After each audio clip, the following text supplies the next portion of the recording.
हाँ, जैसे आत्मा ड्राइवर है शरीर का और हम हमारे शरीर एक गाड़ी जैसा है। तो शास्त्र बताते हैं कि ध्यान तुम गाड़ी के ऊपर मत दो, ध्यान दो ड्राइवर के ऊपर, ऐसे बताया है। कारण क्या है? जैसे अगर आपके पास एक कार हो, उसमें हवा डालना होता है टायर में और रेडिएटर में पानी डालना होता है, कार के लिए पेट्रोल डालना होता है। इसी तरह हम भी शरीर में हवा डालते हैं, पानी पीते हैं, जैसे अभी भोजन खाते हैं, पेट्रोल जैसे वो भी लेते हैं शरीर के लिए।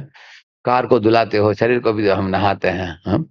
कार को गैराज में लेकर रिपेयर करते हो, इस तरह शरीर को भी डॉक्टर के पास लेके जाकर कभी टांग टूट गया, हाथ टूट गया तो रिपेयर करते हैं। लेकिन शरीर को ठीक करने के बाद हम लोग सुबह प्रातः काल में आप लोग उठने के बाद क्या करते हो? शरीर की मलमूत्र इत्यादि को विसर्जन करके शरीर को शुद्ध रखकर मुंह धोकर नहा धोने के बाद कपड़े पहन लेते हो। उसके बाद शरीर के बारे में सोचना नहीं चाहिए, है? शरीर को भूल जाओ, जो काम करना है उसमें लगते हैं, है ना? इस तरह भगवत कैंकरे में लगे जाना चाहिए, शरीर को तैयार करने के बाद। लेकिन आजकल का जमाना इतना, इतने लोग इतने जमाने में आज बदल गए लोग, शरीर के ऊपर ज्यादा ध्यान देते हैं। आजकल पुरुषों के लिए भी ब्यूटी पार्लर है, पहले स्त्रियों का था, अभी पुरुषों को भी आ गया है। कितना कितना शरीर को सजाते हैं कि अभी सलून जो होता है हेयर स्टाइल के लिए, उसके लिए आजकल ये कोर्स भी आ गया, डिग्री भी है, बार्बर डिग्री है। बार्बर नहीं बोलेंगे, वो दूसरा नाम है उसका, कुछ स्टाइलिश नाम है, सलून स्पेशलिस्ट ऐसा कुछ होगा, है? इस तरह है। तो इस तरह शरीर को सजाने के लिए गली गली में आप देखोगे, आप क्या है, ब्यूटी पार्लर आ गया आजकल, करेक्ट है ना? यानी कोर्स है उसके लिए। और गली गली में आप देखते हो जिम, है? जिम जाकर वेट लिफ्टिंग करना और मसल्स को दिखाना है, क्योंकि मसल को दिखाकर वो दूसरे किसी को आकर्षित करना चाहता है वो, है? देखो क्या मसल्स है। अगर 2 महीने नहीं जाओगे तो सब गिर जाएगा वो, है? उसके बाद ऐसे हो जाता है? तो इस तरह वो भी शारीरिक चेतना है कि नहीं है? ये सब शारीरिक चेतना है। देखिए योगा अभ्यास करोगे, योगासन करोगे आप, आसन प्राणायाम, ये सब करने से बाहर आपको शरीर में ऐसे दिखाता नहीं, लेकिन अंदर तंदुरुस्ती होगा, ऐसा है? आपका ब्रीदिंग अच्छा हो जाता है। और जो लोग योगासन करते हैं वो लोग 80-90 तक भी वो लोग तंदुरुस्त रहते हैं, करेक्ट है ना? उनका शरीर एकदम फ्लेक्सिबल रबर जैसे होता है? करेक्ट है ना? लेकिन लोग करते, वो भी करते हैं लोग, लेकिन अनेक लोग शरीर को, हाँ, इस तरह शारीरिक चेतनाएं भी, इस तरह कितने हेयर स्टाइल है, 24-25 हेयर स्टाइल है, अलग अलग। इजोलनेस भक्ति विकास महाराज आए थे हैदराबाद में, उन्होंने बोला कि आजकल लड़के लोग, उनका एक स्पेशल हेयर स्टाइल उन्होंने देखा, बोला उन्होंने क्या है, सर ऐसा होता है ऊपर एक मायापुर केक जैसा है, बोला मैंने। ये बोला केक जैसा रखा है उन्होंने ऊपर। वो ऐसा क्यों रखते हैं, पूछ ट्रिग्लांस बोलते हैं। तो ये पॉइंट जो है, इसलिए शास्त्र जो भी हमको बोलते हैं उसका कुछ मीनिंग होता है उसका, है? तो बोलने का मतलब क्या है? Jeans conscious, watch conscious, shoe conscious, hair style conscious, except Krishna conscious. Krishna conscious को छोड़कर सब। तो इसलिए शास्त्र बताया है कि शरीर की ओर ध्यान इतना मत दो, क्योंकि वो मृत पदार्थ है। पढ़िए भागवत के 10.10.10 एक श्लोक है, देव संगीतम अप्यंते कृमि विभस्म संगीतम, ऐसे एक श्लोक है। अरे देवता का भी शरीर क्यों न हो, एक दिन वो कृमि विष्टा और भस्म बन जाएगा वो, ऐसे मिट्टी से बनाया हुआ शरीर मिट्टी में ही मिलेगा, उसके ऊपर क्यों ध्यान देते हो? ऐसे शास्त्र बताता है, इतना ध्यान तो देना नहीं चाहिए, थोड़ा बहुत ध्यान देना चाहिए, तंदुरुस्त रखना चाहिए उसको, नहाना धुलाना चाहिए। वो होने के बाद तुम्हारी बिजनेस क्या है, भगवत धाम लौट चलना, उसके ऊपर ध्यान दो। ये पॉइंट है शास्त्र है। और ये गलत नहीं है शास्त्र जो बोल रहे हैं, क्योंकि आत्मा का कल्याण के लिए अगर कोई जीव काम नहीं करता है, शरीर चेतने में फंसा तो मूर्ख है वो, देहात्मा बुद्धि में। जय श्री श्री राधा माधव की। हम्म। और इसका कारण क्या है, क्यों हमें आत्मा के ऊपर ध्यान देना चाहिए? जब एक आत्मा ये शरीर में फंसा है, उस समय आत्मा को, अ, आत्मा अपने पहचान को भूलकर अपने आप को शरीर से पहचानता है, और शरीर से पहचानने के कारण नाना दुखों को उसको सामना करना होता है। हाँ? जैसे जरा सोचिए एक क्षण के लिए, देखिए अनेक लोग के नेल पॉलिश पहनते हैं ना, ऐसे दिखाते हैं तो लोग उनको पागल हो जाते हैं लोग, "हे, कितना नेल पॉलिश अच्छा दिख रहा है नेल।" लेकिन एक नेल को काटा आपने, उसको सुरक्षित नहीं रखोगे आप, सीधा वो डस्टबिन में चला जाता है कि नहीं? है? इसी तरह बाल के लिए इतना शैम्पू लगाते हैं, इतना तेल लगाते हैं, क्या-क्या डिज़ाइन करते हैं, लेकिन एक बाल आपको भोजन में आ गया, अच्छा लगेगा आपको? पूरा प्लेट फेंक दोगे आप। उसका मतलब है जब तक बाल इधर है, आप उसको सुरक्षा देते हो। उधर आ जाता है तो डस्टबिन में डालते हो। यही नेल का भी। मतलब जब तक ये चीज़ें नेल पॉलिश हो, नेल हो, बाल हो, ये शरीर से जुड़े हुए हैं, तब तक उनका मूल्य है। क्यों? क्योंकि शरीर में आत्मा है। जब आत्मा नहीं है, आत्मा चला गया, हमारे परिवार वाले भी हमको आग में दे देंगे। ऐसे शंकराचार्य एक श्लोक में बताते हैं। क्या श्लोक है वो? प्रसिद्ध श्लोक है। यावत् पवनो निवसति देहे तावत् पृच्छति कुशलं गेहे गतवति वायो देहापाये भार्यां बिभ्यति तस्मिन् काये भज गोविंदम भज गोविंदम गोविंदम भज मूढ़मते। बताते हैं जब तक आत्मा शरीर में वास करता है तब तक लोग कुशल पूछते हैं, ठीक है क्या आपको? प्रभुपाद ने बोला एक व्यक्ति अस्पताल में लेटा था, उसके नाक में ट्यूब थे, कान में ट्यूब थे, शरीर में अलग अलग क्या बोलते हैं उसको, ये बॉटल अपसाइड डाउन बॉटल रहता है ना, सलाइन सलाइन वगैरह लगाया हुआ था। वो बहुत वृद्ध आदमी था, 85 उम्र का था वो। उसके 4-5 फ्रेंड आए, आप कैसे हो पूछा वो लोगों ने, वो बोला फाइन फाइन सब ठीक है बोला। पापा जी बोले क्या ठीक है? तुम मल मूत्र का विसर्जन कर रहे हो किधर? बिस्तर में ही। तुम कहाँ नहीं पा रहे हो, नाक में ट्यूब लगा है तुम्हारा है? और फाइन बोलते हो, क्या फाइन है? किस तरह की फाइन है? सिर्फ नाटक है, हाँ? तो उन्होंने बोला कि इस दुनिया में कोई फाइन नहीं है। जो देहधारी जीव है उसको तकलीफ है इस शरीर में, हाँ? आप देखेंगे तकलीफ ऐसा नहीं कि कुछ लोगों को तकलीफ है, कुछ लोगों को तकलीफ नहीं है, ऐसा नहीं है। किसी भी अभी कॉलेज के विद्यार्थी को पूछिए, पहले साल में ज्वाइन करता है, उसको 50 पेपर पास करना होता है 4 साल में। तंग आ जाता है इतना पढ़ने के लिए, बड़े-बड़े मोटे-मोटे किताबों को पढ़ना होता है, बड़ा कॉम्पिटिशन का लेवल भी बहुत कॉम्पिटिशन है मार्क लाने के लिए। माता-पिता भी इच्छुक हैं कि अच्छे मार्क मिले उसको। लेकिन 14 साल में आ जाता है इंजीनियरिंग में, उसको नौकरी नहीं लगता आजकल, हैं? नौकरी नहीं करके बड़ा चिंता है। लोग मुझे इनकॉम्पिटेंट ना सोचे, हैं? मैं भी बुद्धिमान हूँ, मुझे मिलना चाहिए। कुछ-कुछ बच्चे आत्महत्या भी कर लेते हैं, क्योंकि उनको न्यूनगंडता का अनुभव होता है। अगर नौकरी मिल भी गया, आजकल बोलते हैं 9 महीने के बाद आओ, हैं? और 9 महीने के बाद बोलेंगे और 8 महीने के बाद आओ, और 6 महीने के बाद, ऐसे बोल-बोल कर बाद में बोलते हैं अभी नहीं है। इस तरह होता है। अगर नौकरी मिल भी गया, जॉइन भी किया अंदर, कुछ भरोसा नहीं कि कितने सालों के लिए वो नौकरी टिकेगा। जो अमेरिका में था, मैं सैन होजे में, एक व्यक्ति आकर प्रवचन में बैठा था, एक लड़का बीच में आँसू आ रहा था। मैंने बाद में पूछा क्या? इसे मैंने बोला कि आपको आँसू आ गया। वो बोला नहीं आपने कुछ गलत नहीं बोला प्रभु जी। मैं गूगल में काम करता था, अभी 12,000 लोगों को उन्होंने ले ऑफ कर दिया। इसलिए मैंने बोला चिंता मत करो, अभी पांडव लोगों को जब वनवास दिया गया, वो लोग समय की बर्बादी नहीं किया। अर्जुन जाकर सेलेस्टियल वेपन वगैरह लेकर आया और भीम भी इनके पास हनुमान के पास जाकर उनका सपोर्ट लाया। युधिष्ठिर महाराज ने ब्राह्मणों से अच्छी-अच्छी चीज़ सीखा, कैसे एक राजऋषि होना चाहिए इत्यादि। मैंने बोला अगर नौकर जब नहीं है कुछ कोर्स करो और अच्छा अ, उधर के विद्यार्थियों के साथ जोड़ा उसको, तो भविष्य को और उज्जवल बनाने के लिए कुछ करो और नाम जपो, शांत हो जाओ बोला उसको। तो इस तरह से ले ऑफ कर देते हैं, यानी तो इसका मतलब नहीं कि सिर्फ ऐसे लड़कों को तकलीफ है। किसी को भी पूछिए, कोई माता हो, अगर विवाह हो गया बच्चा नहीं हुआ तो बहुत चिंतित होते हैं, 5 साल हो गया बच्चा नहीं हुआ।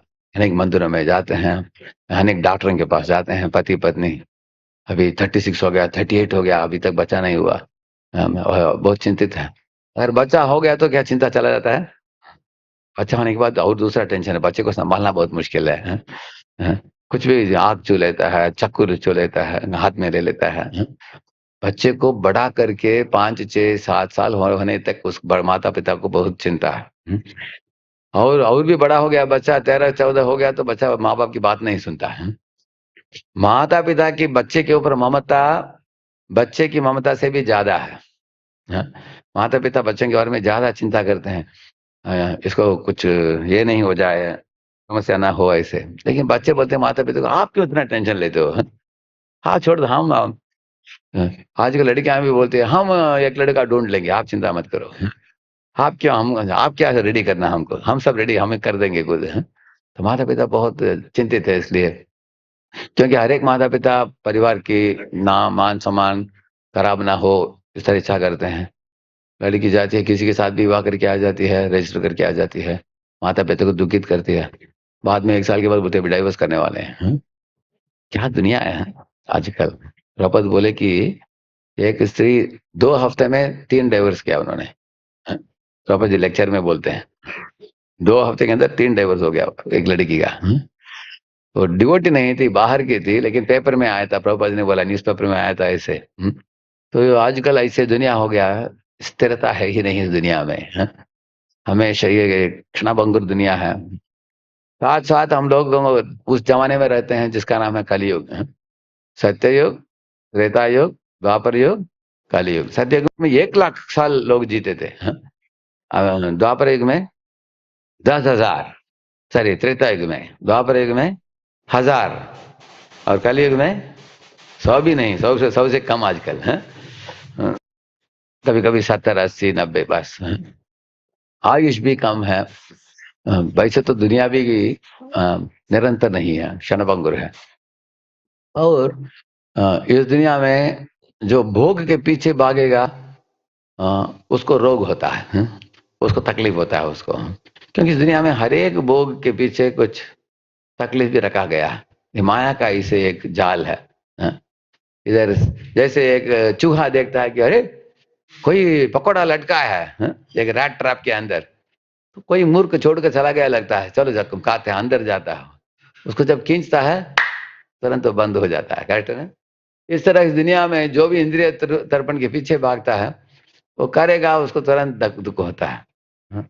इसलिए बुद्धिमान जीव ये बात समझना चाहिए कि इस दुनिया में पुरुष हो स्त्री हो, जो जीव एक पंचमहाभूत के शरीर में बैठा है वो नाना तरीके के दुखों को भोग रहा है। ये सत्य बात है। इसको प्रूव करना बहुत मुश्किल नहीं है, कोई भी प्रूव कर सकता है। आप देख सकते हैं कि अगर आपका उम्र 30, 40 से ऊपर हो गया है, आपको कुछ ना कुछ मेडिकल कंप्लेंट होगा आपको। किसी को पीठ में प्रॉब्लम है, किसी को पेट में प्रॉब्लम है, किसी को साइनसाइटिस का प्रॉब्लम है, किसी को बोन्स का प्रॉब्लम है।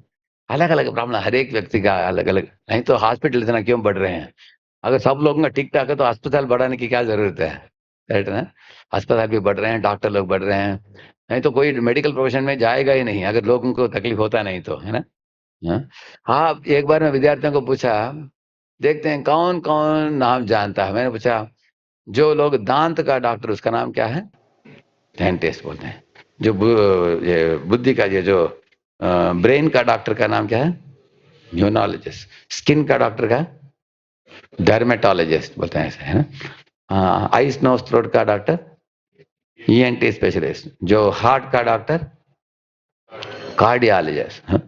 इस तरह अलग अलग डॉक्टर नाम है। मैंने बोला इससे पूछते गया, 20, 25 नाम पूछा, सब लोगों ने करेक्ट बोला। मैंने उसके बाद बोला इसका मतलब है वो सब पार्ट में कुछ समस्या आ सकता है, इसलिए तो है ना वो डॉक्टर। नहीं तो वो क्यों करेंगे? अगर दांत में तकलीफ होता है नहीं तो डेंटिस्ट्री क्यों करेगा कोई? करेक्ट है? इसका मतलब है, इसलिए ऋषभदेव बताते हैं कि आपके शरीर के हर अंग दुख देने के लिए योग्य है। कभी भी दे सकता है। अलग अलग उनको अलग अलग तकलीफ आपके कर्म के अनुसार आता है। किसी को दांत में प्रॉब्लम है, किसी को हार्ट में प्रॉब्लम है, किसी को लिवर में प्रॉब्लम है, किसी को किडनी में प्रॉब्लम है। और जब वृद्ध हो जाते हैं मल्टीपल ऑर्गन फेलियर हो जाता है, तो कुछ भी काम नहीं करता, सब फेल हो जाता है। तब जीव सोचता है अरे ये शरीर कुछ काम का नहीं है, छोड़ दो, छोड़कर अगले शरीर में चला जाता हो। शरीर इस तरह। तो शास्त्र बताते हैं कि इस तरह व्याधि मंदिरम कहा गया है इस शरीर को। इदं शरीरं परिणामपेशलं पतत्यवश्यं शतसन्धि जर्जरं किम औषधिं पृच्छसि मूढ़ दुर्मते निरामयम कृष्ण रसायनम पिब। ऐसे कुलशेखर बताते हैं, इदम शरीरम परिणाम पेशलम, ये शरीर परिवर्तनशील है। अभी बचपन में छोटा शिशु था, उसके बाद बच्चा बना, उसके बाद लड़का बना, उसके बाद युवक बना, उसके बाद बूढ़ा हो जाता है। धीरे धीरे शरीर में ताकत घट जाता है, इंसान को व्याधियां होते हैं, एक दिन मर मिटता है और शरीर मिट्टी से मिलता है। इस तरह का परिवर्तनशील शरीर है ये। और पतति अवश्यम बताते हैं, जरूर ये एक दिन ये शरीर धरती में गिरेगा, इसको श्मशान में लेकर जाएंगे, इसको जलाने वाले हैं, इसमें लेश मात्र भी शंका नहीं है। हर एक देहधारी जीव का यही उनके शरीर का यही गंतव्य स्थान है। लेकिन बताते हैं, किम औषधिम पृच्छसि मूढ़ दुर्मते, है मूढ़, अलग अलग दवाइयों को डालकर ऐसा मत सोचो कि शरीर ठीक हो जाएगा। इसका मतलब नहीं कि दवाई मत खाओ, दवाई खाओ, ठीक करो, लेकिन जब शरीर थोड़ा ठीक हो जाता है, क्या करो, भजन में लग जाओ। वो बुद्धिमता है। क्यों? क्योंकि अगर भजन में नहीं लगोगे तो इस तरह का और एक शरीर आपको मिलने वाला है, मृत्यु के बाद दूसरा, उसके बाद तीसरा, पुनरपि जननम पुनरपि मरणम पुनरपि जननी झठरे शयनम इह संसारे कल दुस्तारे कृपया पारे पाहि मुरारे। तो अगर हमको आवागमन नहीं चाहिए बार बार, तो हम लोग क्या करना चाहिए, शरीर को ठीक रखो, तंदुरुस्त रखो, लेकिन तंदुरुस्ती प्राप्त होने के बाद क्या करो, ध्यान करो भगवान की ओर, भजन में लग जाओ। इसलिए जो लोग भजन के लिए समय निकालते हैं वो बुद्धिमान लोग हैं इस दुनिया में, हैं। तो भजन में लगाकर आत्मा को उठाना चाहिए ऊपर, मन को भी ऊपर उठाना चाहिए। उद्धरेत आत्मनात्मानम आत्मानम अवसादियेत, आत्मा ही देखिए, आत्मनो बंधुर आत्मा ही बरूपर आत्मा। भगवान बताते हैं कि मन को मलिन रखोगे, ये आत्मा का दुर्गति में पहुंचाएगा ये मन। जैसे अगर मेरा स्पेक्टेकल जो है अगर काला होगा, सब काले काले दिखेंगे, है कि नहीं? अगर ये पीला वाला होगा, सब पीले पीले दिखेंगे। इस तरह तमोगुणी होगा मेरे नजर, तो तमोगुणी चीजों में मैं लगूंगा। अगर रजोगुणी होगा, रजोगुणी इसमें, जैसे अगर मैं चल रहा हूँ सड़क में, एक बिल्डिंग में ground floor, first floor, second floor है। अभी ग्राउंड फ्लोर में परमिट रूम है, बीयर बार है, लिकर का दुकान है, वो सब है, डिम लाइट है, ऐसे कुछ म्यूजिक चल रहा है, कैबरे डांस चल रहा है। और फर्स्ट फ्लोर में जिम है, सब लोग विद्यार्थी आकर ट्रेडमिल बोलते हैं ना, सब लोग ट्रेडमिल कर रहे हैं उधर जिम में, और ब्यूटी पार्लर है उधर फर्स्ट फ्लोर में। अभी सेकंड फ्लोर में एक योगा स्टूडियो है, जिधर लोग योगा अभ्यास कर रहे हैं, योगासन कर रहे हैं, प्राणायाम कर रहे हैं। उधर एक इस्कॉन मंदिर भी है उधर, है उसके इस तरह। तो अगर आप सड़क में चल रहे हो, किस फ्लोर में आप जाओगे? ग्राउंड फ्लोर में, फर्स्ट फ्लोर में, सेकंड फ्लोर में? आप लोग तो सेकंड फ्लोर में जाओगे, करेक्ट है ना? क्योंकि आप भक्त हो। लेकिन साधारण व्यक्ति जो चलने वाला, किस फ्लोर को चुनेगा, वो के ऊपर निर्भर है। हाँ, गुणों के ऊपर निर्भर है। अगर तमोगुणी होगा तो किधर जाएगा? हाँ, ग्राउंड फ्लोर में जाएगा। सोचेगा इधर चलो सिगरेट फूंकते हैं, शराब पीते हैं, कैबरे डांस देखते हैं, चला जाएगा उधर, करेक्ट है ना? अगर वो रजोगुणी होगा तो फर्स्ट फ्लोर में जाएगा, जिम में जाएगा, ब्यूटी पार्लर में जाएगा, शारीरिक चेतना। अगर सेकंड फ्लोर में अगर जाता है तो सत्वगुणी है। इसलिए हम लोग हमारे गुणों, जिस गुण में हैं अभी हम, उधर से हमारे इच्छाओं का क्वालिटी को ऊपर उठाना चाहिए, सत्वगुणी। क्योंकि सत्वगुण कैसा है, एयरपोर्ट जैसा। अभी एयरपोर्ट होता है, इधर से अगर मुझे एरोप्लेन पकड़ना आज, तो मुझे एयरपोर्ट में जाने के बाद ही मैं टेक ऑफ करता हूँ, करेक्ट है ना? जैसे सत्वगुण एयरपोर्ट जैसा है। कोई सत्वगुण में आ गया, उसको सत्वगुण का रुचियां आ गई, जैसे शास्त्र को पढ़ना, जल्दी सुबह उठना, नाम जपना, साधु महात्माओं के संग करना, और भक्ति कैंकर्य करना इत्यादि में अगर आपको रुचि आ गया, सुखम और ज्ञानम प्राप्त होता है आपको। आपको सुख भी प्राप्त होता है, ज्ञान भी जग जाता है, और आप उसका मतलब आप तैयारी कर रहे हो भगवत धाम लौटने के लिए। सत्वगुण में दो तरह के लोग हैं, आस्तिक और भक्ता, दोनों सत्वगुण में है। आस्तिक लोग, उन लोगों को ज्यादा मालूमात नहीं है आध्यात्मिक विषयों के बारे में। वो लोग रीति रिवाजों में फंसे हैं, जैसे अजामिल हैं, कर्मकांडी ब्राह्मण, रीति रिवाज करना, चंदन कुमकुम पहन लो, हैं? आज के आनंद की जय, ऐसे कुछ कुछ धार्मिक कार्यक्रमों में जुड़ेंगे वो लोग, लेकिन अपने बारे में ज्यादा सोचते हैं। अलग अलग मंदिरों में जाते हैं, सीजनल डिवोटी होते हैं वो, हैं? अलग अलग सीजन में अलग अलग देवताओं के मंदिर में जाएंगे वो, हैं? ऐसे। लेकिन जो अ, गंभीर भक्त है, अनन्य भक्ति को पकड़कर, जैसे आप लोग अनन्य भक्ति की पथ में हो, हैं? इस्कॉन में जो प्रभुपाद जी के मार्गदर्शन में हम लोग जुड़े हैं, तो वो लोग आध्यात्मिक दुनिया लौटने के लिए तैयारी चल रहा है उनका। इसलिए हमारे भागवत में बताया है कि don't try to go from C class jail to B class jail, B class jail to A class jail, ऐसे बोला है। सी क्लास जेल नरक है, बी क्लास जेल अभी हम हैं भूमि, ए क्लास जेल स्वर्ग है। आप इस तरह की प्रगति कुछ काम का नहीं है, बोलते हैं। कारण क्या है? अंततः जेल जेल ही है। एक प्रवचन में मैंने पूछा, अगर आपको हथकड़ी लगाना हो तो आपको मैं लोहा का लगाता हूँ, चांदी का लगाता हूँ, सोने का लगाता हूँ, आपको क्या चाहिए, मैंने पूछा। एक बूढ़ा व्यक्ति बोला कि सोने का अच्छा है। तो उसकी बूढ़ी नारी जो थी, उसकी पत्नी, वो समझ गई। वो उसको डांट रही है, ए सोने का क्यों चाहिए, कुछ नहीं चाहिए हमको, हथकड़ी चाहिए ही नहीं, हैं? वो बुद्धिमान है, हैं? इस तरह हमको स्वर्ग में भी जाकर स्वर्गवास नहीं करना है, क्योंकि स्वर्ग में हो सकता है आयुष बहुत लंबा है। उधर अनेक तरह के अच्छे व्यंजन है खाने के लिए, और इंद्रिय तर्पण है, लेकिन वो हमेशा के लिए नहीं है। वो हो जाएगा अचानक। अभी स्वर्ग में क्या होता है, लोगों को जन्म होता है, मृत्यु होता है, खट करके एक दिन निकल जाते हैं उधर से। प्रभुपाद ने एक उदाहरण दिया, कुछ क्लब हो, क्लब के अंदर कोई जाता है, लेकिन इंद्रिय तर्पण करके बाहर आएगा, शूटिंग कर देंगे उसको। ये शर्त है। कोई जाएगा अंदर बुद्धिमान, क्योंकि उसको मालूम है कि अगर मैं वो अंदर भोग करके बाहर निकलूंगा तो शूटिंग करने वाला खड़ा है उधर, तो क्यों आएगा वो? इस तरह है, स्वर्ग में हम जाते हैं, लेकिन अवधि पूरा होने के बाद आपको उधर से निकाल देंगे, वापिस आपको मृत्यु होगा और इधर जन्म लेना पड़ेगा। इस तरह की दुनिया में क्षीणे पुण्य मर्त्य लोकों मिशन से क्यों आने का? ये बुद्धिमता है।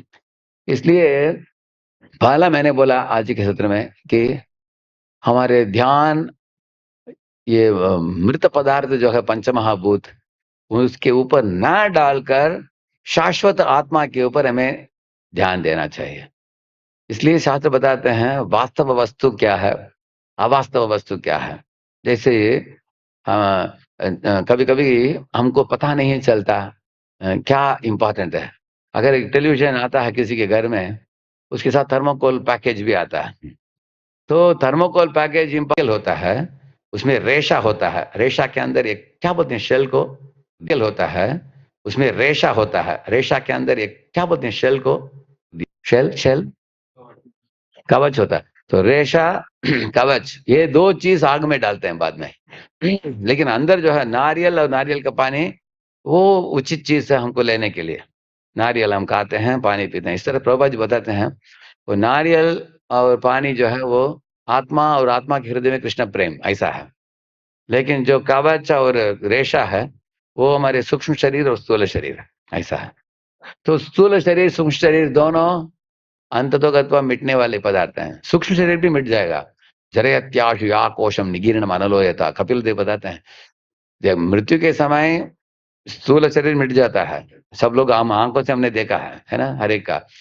लेकिन सूक्ष्म शरीर आत्मा को लेकर अलग अलग योनि में घूमता है, बाद में सूक्ष्म शरीर भी निकल जाता है।